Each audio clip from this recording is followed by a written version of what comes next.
ఏదైతే హామీ ఇచ్చిండ్రో ఇచ్చినటువంటి హామీలను అమలు చేయండి.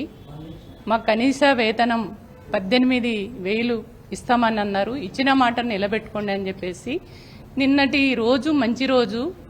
ఆ రోజున కనీసం మేము ఒక రిప్రజెంటేషన్ ఇస్తే మా సమస్యకు పరిష్కారం దొరుకుతుందేమో అని చెప్పేసి తెలంగాణ తల్లి విగ్రహ ఆవిష్కరణ చేస్తామని అంటున్నారు కదా. తెలంగాణ మహిళల పట్ల ప్రేమ అభిమానం ఇంత గొప్పగా ఉన్నటువంటి వ్యక్తి మా సమస్యలు పట్టించుకోకపోవడా? మా సమస్యలు పట్టించుకుంటాడు, మేము చెప్పగానే వింటాడు, మా సమస్య పరిష్కారం అవుతుంది అనేటువంటి ఒక మంచి ఉద్దేశంతో వాళ్ళ సంఘం నుంచి సంఘం నాయకులు ఓన్లీ ముఖ్యమైనటువంటి వాళ్ళే పోయి మేము ఒక రిప్రజెంటేషన్ ఇస్తామని చెప్పేసి పోతే ఆ రిప్రజెంటేషన్ తీసుకోకపోగా అక్కడికి పోయినటువంటి వాళ్ళను ఎక్కడోళ్ళని అక్కడ తొక్కి డిస్టర్బ్ చేసి అరెస్ట్ చేసి అంటే వాళ్ళను అంటే ఆడవాళ్ళనేది కూడా చూడకుండా మగ పోలీసులు పట్టి నెట్టేయడం కానీ తీసి లిఫ్ట్ చేసి ఆ వెహికల్లో ఎత్తేసినప్పుడు ఆ వెహికల్లో కాళ్ళు కూడా ఇరుగుతాయి. డోర్లు వేస్తుంటే కాళ్ళు ఇరిగిపోతాయేమో, మీరు ఎందుకు అట్లా డోర్లు వేస్తురు అని చెప్పేసి ఆ లేడీస్ ఆ పోలీసులను ఆపితే మా పైననే దాడి చేస్తురనే ఒక తప్పుడు ప్రచారం చేసి అరాచకం సృష్టించి ఇవాళ చాలా మంది ఒక మహిళనైతే ఆమెకు విపరీతం కాలు ఇరిగింది, ఆమె స్పృహ తప్పి పడిపోయింది, ఇవాళ హాస్పిటల్లోనే ఉన్నటువంటి పరిస్థితి. చాలా మందికి ఒక 5-6 మంది మహిళలకి గాయాలైనటువంటి పరిస్థితి.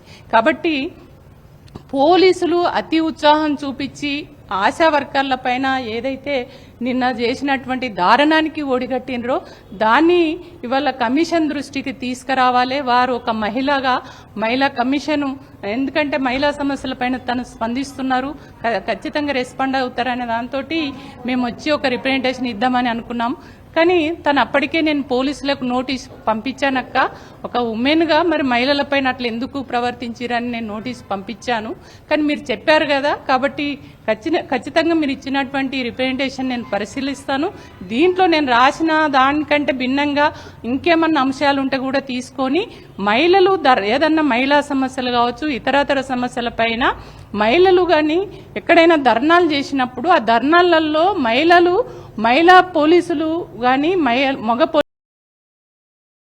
ప్రవర్తించాలి అనేది ఖచ్చితంగా నేను ఒక లెటర్ రాస్తాను, ఒక నోటీసు కూడా ఇష్యూ చేస్తాను అని చెప్పి చాలా పాజిటివ్గా రెస్పాండ్ అయ్యిండ్రు.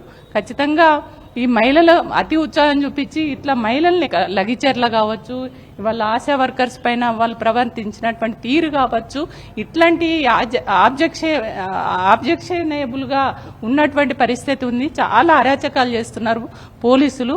కాబట్టి ఇట్లాంటి పోలీసుల పైన తక్షణమే చర్యలు తీసుకోవాలని చెప్పేసి కమిషన్ మాత్రం ముఖ్యంగా అట్లాంటి పోలీసులు ఇంకోసారి ఇట్లాంటి పనులు చేయకుండా ఈ రకమైనటువంటి అతి ఉత్సాహం చూపించకుండా చర్యలు తీసుకునే విధంగా ఉండాలని చెప్పేసి బీఆర్ఎస్ మహిళా విభాగం పక్షాన ఆశా వర్కర్స్ యూనియన్కు కూడా వాళ్ళు న్యాయమైనటువంటి పోరాటం చేస్తున్నారు, వాళ్ళ హక్కుల కోసం కొట్లాడుతున్నారు. కాబట్టి ఖచ్చితంగా మేము ఉన్నాము, మీకు అండగా ఉంటాము, మీరు చేస్తున్నటువంటి న్యాయమైనటువంటి పోరాటాన్ని కొనసాగించండి అని వాళ్ళకు కూడా ధైర్యాన్ని ఇస్తూ ఖచ్చితంగా వాళ్ళకు సపోర్టుగా కూడా మేము ఇవాళ వారికి సపోర్టుగా రావడం జరిగింది. ఉమెన్ కమిషన్ కలిసి రిప్రజెంటేషన్ ఇచ్చినాం.